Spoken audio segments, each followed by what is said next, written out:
I'd say anyone who wants to be famous, I'd tell them to reevaluate their goals.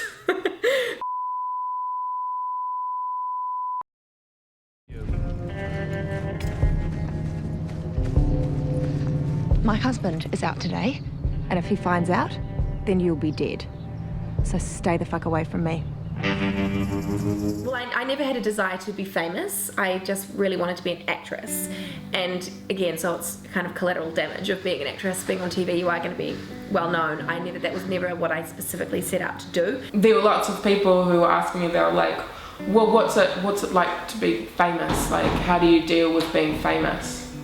And I was like, well, I don't know, like, I'm not famous. But then it sort of dawned on me that in a weird way I kind of was. But never in the sense of, I sort of felt that I would be famous, and then I was. It just sort of more just happened, and I realised that it was happening, if that makes sense. I tend to forget about it, like, you know, I'm on TV and stuff, but it's nothing too extreme just yet. But yeah, not a major transition just yet, but I'll be famous, really famous one day. Good evening, everyone. Very pleased to make your acquaintance. I'm Falani. Shouldn't we bugger off? What does it take to be famous in New Zealand? I think it takes talent. Generally, New Zealand has quite a high bar for the people that we put up on a pedestal. We sort of need them to have some kind of skill. As New Zealanders, we have a tall poppy syndrome here, you know, like if anyone gets too high up, we cut them down anyway. The tall poppy syndrome, you know, whether it's a self-perpetuating myth, is real. So it's really important to just not buy into your own hype and to not think that you deserve anything just because you're on TV, that you're better than anyone else just because you're on TV. A lot of the time it's about showing why they're fantastic rather than that person telling you. And also we like humility in our celebrities. You can never be too up yourself in New Zealand because you'll just be totally dragged back down by the public who are quite rabid about that sort of thing. And it is a uniquely New Zealand thing that people don't want to bang on about how fantastic they are. You have to be likeable. I mean, if you're not a likeable person, the public is never going to feel engaged with the personality at the beginning. You know, people have got to watch you on screen or read about you or listen to you and relate to you and want to hang out with you more, read about you in magazines.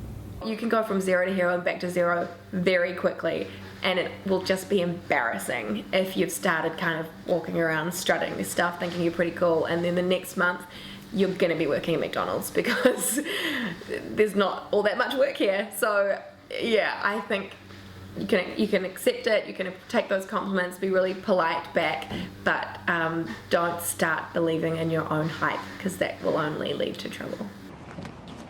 What are you doing? I will wreak vengeance on the Tongans down the road and find my cassette player. Maybe not such a good plan. The Bible says an eye for an eye. You don't want to get picked up by the cops, and I've got locks to change in Swanson. Locks? That's my job. Look, have you got anyone else you could stay with? All my family is taken away. Except apart from my second cousin who stays in Porirua.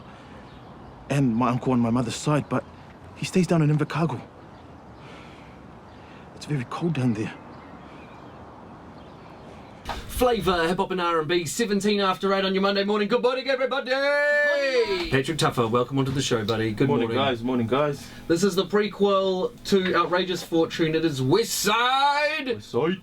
Is this your first big acting job, or have you done some other work before? I've worked on a short film before, but yeah, this is my first big TV series. Well, he'd never done any on-screen acting before, and the first scene that he was in, he had to be naked. The first scene he'd ever done on camera ever, and that was it.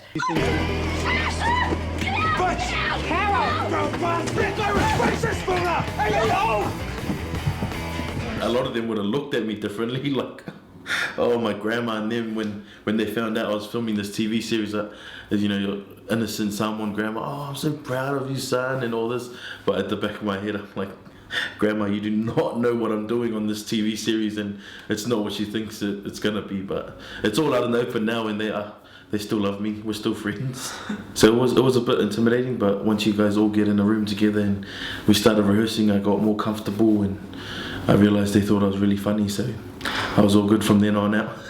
And it's funny when you're doing a show, any show, it's definitely a little bubble that you're in with the rest of the cast and crew, and it's quite hard to have any perspective of how anyone outside of the bubble will view it. When I got the job, I never thought that I'd be that well known, because it's Shortland Street and I never really watched it that much anyway, except for when my dad was on it forever ago.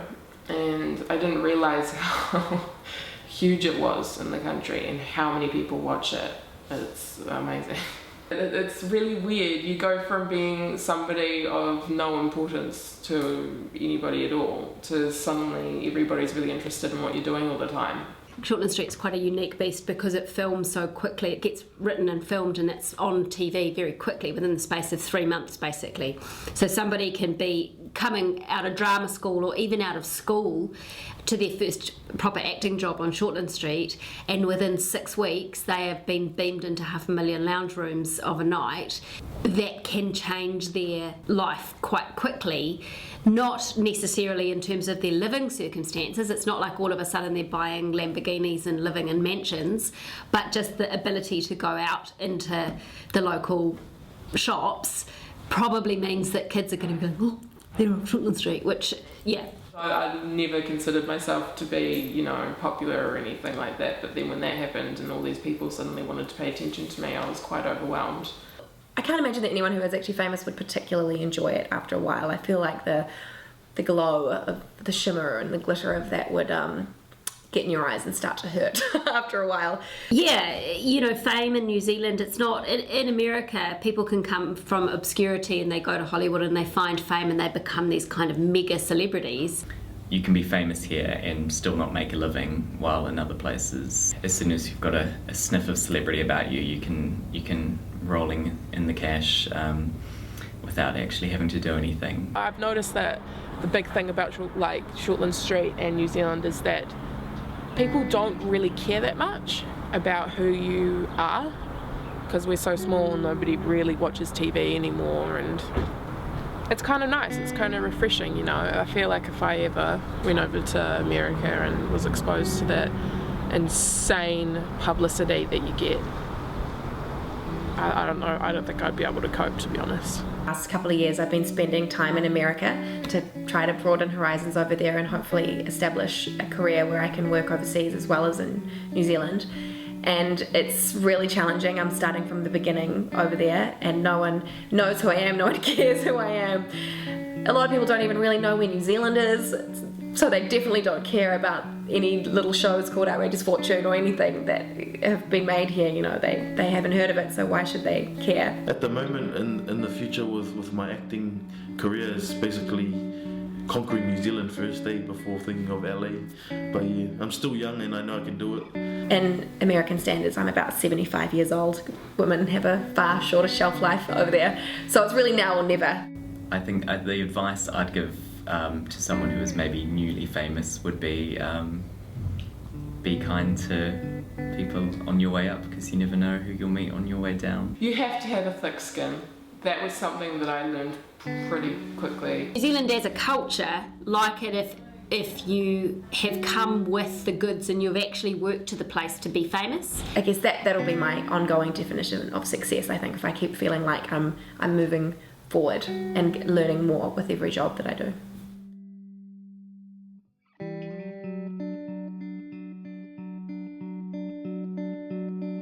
Do I think fame will stay with me forever? In some ways, I hope so. Not because I want to be famous, but because that will mean that my career is still going well. So in that sense, I hope I do get more famous because it will mean I am getting more successful in my life. Do I think that'll happen? Who knows? Gosh, who knows what life will hand me, but I hope so, and that's what I'm going to keep working towards. Again, I'm not working towards being famous, but I'm constantly just striving to be the best actor that I can be and to be better as an actor. So I've got more to offer and hopefully will continue to get roles, and if people like those roles, then that will mean that I get more recognition for them, and while that's not what I'm aiming at, it will mean that I'm able to keep doing what I want to do. So fingers crossed.